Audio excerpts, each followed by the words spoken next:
আচ্ছা সুব্রত দা, এই হান্ডি মাটনটা এই তন্দুরে লাগালে গেলে কি টেস্ট ফ্লেভারটা কি অন্যরকম হয়ে যাবে? হ্যাঁ, আগে ঘরে একটা ফ্লেভার থাকবে। এই যে তো রুটি বানানো আছে।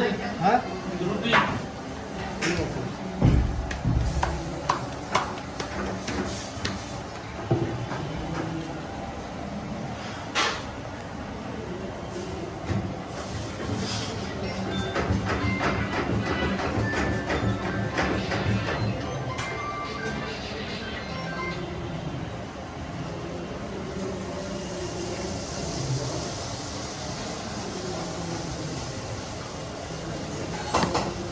এটা কি দেওয়া হলো? সাদা তেল দেখি, তিল তিল তিল সাদা তেল। সাদা তিল।